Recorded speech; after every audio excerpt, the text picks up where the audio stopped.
7:58 in the morning and shit. Been in here since 5 though.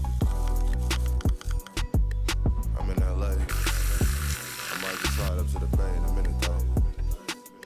Hit the road, y'all talking about just push that shit, you know what I mean? Grapevine and shit.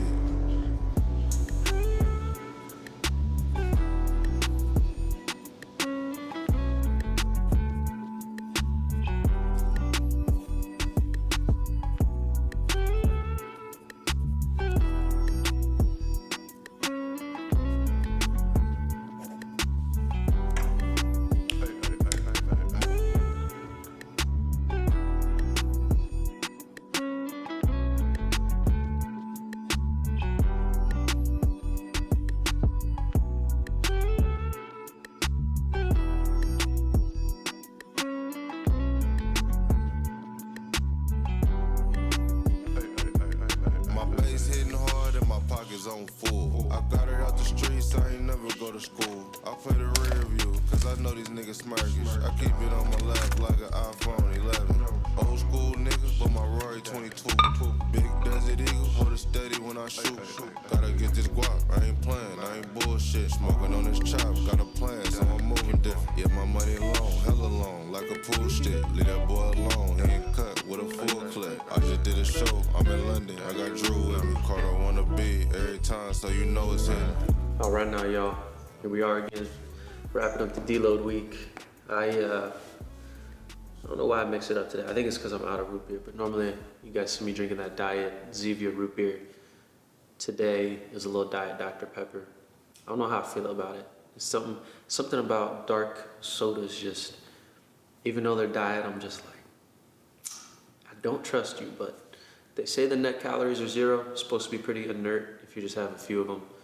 So I'm trusting that, but it's the end of the Deload week. Just wrapped up that cardio session, 30 minutes on the stairs, and then I went to another gym to sauna, and that knocked me out.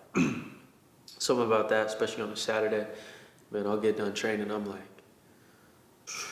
could take a nap, chill. I'm over here getting excited about naps, I guess that tells you something.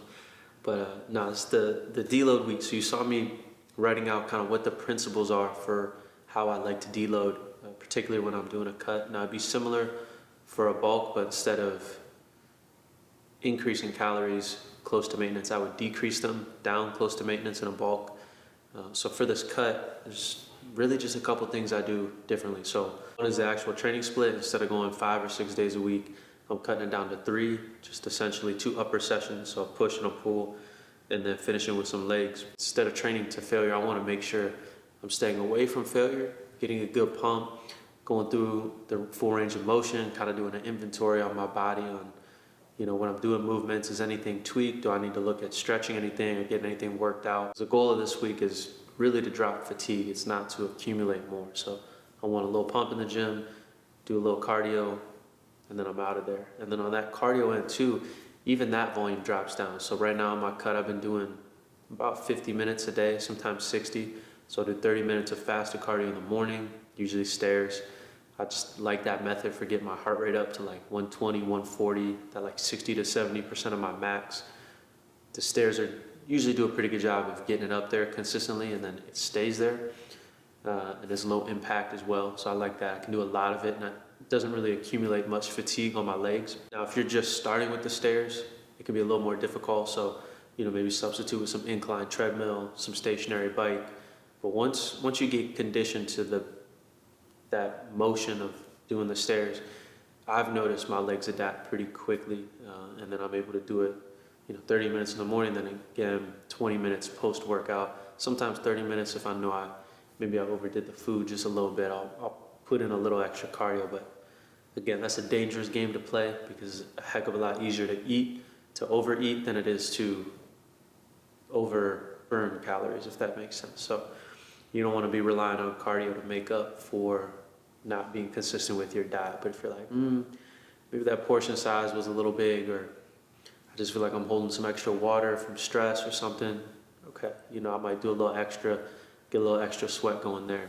But shoot, man, that's really it for a deload. I keep it simple. So lower the volume, lower the intensity, good opportunity to check your form. And then for the nutrition, I'm back on maintenance, or just about to maintenance. So I bumped my calories up about 300 to 400 a day, which is just shy of my maintenance calories. Again, if I was on a bulk, I'll just drop that guy down to maintenance.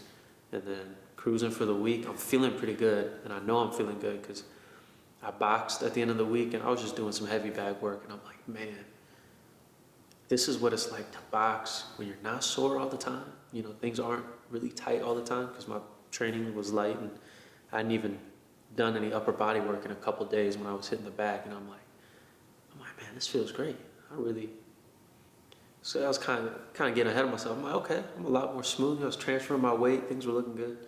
But no, I digress. My point is that you really do get the added recovery when you take a week like this and execute it. And, you know, even though things are lighter, you could still come into the week with the same mentality. I think for a long time I struggled with that. I was like, nah, like to make progress, man, I gotta be going hard 6-7 days a week. And, you know, maybe that had its time and place early on when I was training. You know, if I had the energy for it, clearly I could recover a little better when I was a little younger too. The efficiency of knowing when to hit the gas and then when to ease off the gas so that you can hit the gas harder. Because this week only allows me to dig deeper starting next week. So on the training app, I'll be writing a new mesocycle in the workout of the week. You guys following along already know. And it's gonna be back to a 5-day split. I'm juiced up to start training because I know my body's gonna feel so fresh. And then even when I cut my calories back down, I know I'm gonna start responding to that deficit because I've had this week to kind of reset. So you know how to take advantage of that, those periods where you can recover. Man, it makes training a lot more fun than just trying to run yourself toward progress every day. But in reality, you know, you're making less and less progress there. And that's where you start plateauing. So this is my formula to not plateau, which I'll take. You know, I've been having some success with it. So I'm definitely curious where my physique is gonna continue to tighten up and how it's gonna look over these next 4 to 5 weeks in this mesocycle. And we'll see. And excited for you guys too, those of you who are doing the workout of the week in the app. Same kind of strategy. Even if you notice the cut program in the app, the bulk program, it all follows this mesocycle. 4 or 5 weeks on, then 1 week you deload, then you're back 4 or 5 weeks. You know, it makes things consistent. It's been cool seeing you guys make some transformations off the same formula. So that's my little spiel on training and deloads and everything nice. And other than that, man, we keep going. A couple weeks into the new year, I think the lesson this week for me was how to respond. You know, I think that's been a big one in terms of you don't always control what happens to you, but you can control your response to whatever situation it is. So a little example from this week, my Jeep, if some of you have seen it, I've had it on the channel for a while now, and you know, I've done some cool stuff to it, had some fun putting wheels on, the tint, ceramic coat, you know, really make it the most of what it could be for that V6. And you know, it was a cool little ride. And man, that was like my first big purchase in a way as an adult. You know, that was it. I've had it 5 years already, which is crazy to me. And you know, I definitely have wanted other cars and stuff like this, but I think the motorcycle the last couple years has gotten that bug for speed for me, which now I'm at a point where I'm like, all right, I can't be risking too much. I've been lucky, let me put it that way. So I'm trying to get off of 2 wheels and onto 4 at least more often than I'm on 2.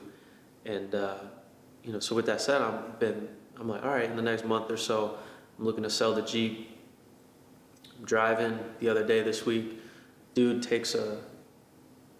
takes a right turn, but not from the right lane, and I'm in the right lane. So turns right into me at an intersection, nails the side of the car, you know, do the claim, do the insurance, all that stuff. Now I'm waiting on an insurance company to verify the report, the police report and all that stuff. And, you know, I'm sitting there with this, busted up side of my car, and it still drives and everything. It's some minor stuff.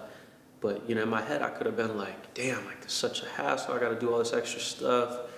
It's an accident on either the Carfax when I go to trade it in, like, or when I go to sell it, that's going to depreciate the value, this and that, like, stressing. It's like, man, how do I want to respond to this situation?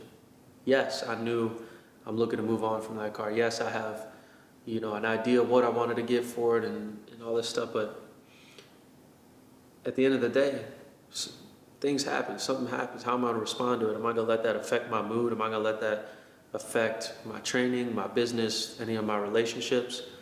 I hope not. I hope I'm able to kind of steady that little storm, because that is little at the end of the day. No one was injured. That's number one. I just remember sitting in my car, I'm like, all right, this is a good little test. How am I going to rock with it? And I've been pretty smooth. And it's when I look at it, I'm like, all right, I can be proud of how I responded to that situation. And that's small, man. Like, just look at this week, like the fires out in LA, man, people losing their entire homes. Like, if that's any of you guys out there, obviously I'm very, very sorry for what you're going through, and, praying for just peace and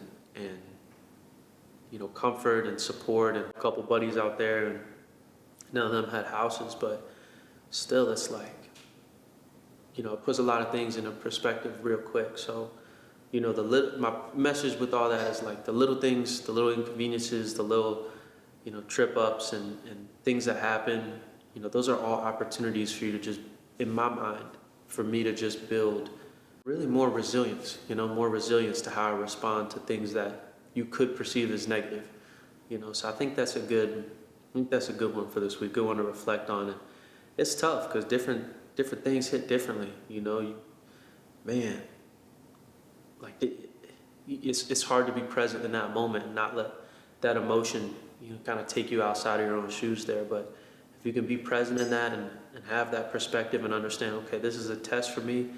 It's not about what happened, it's about how I respond.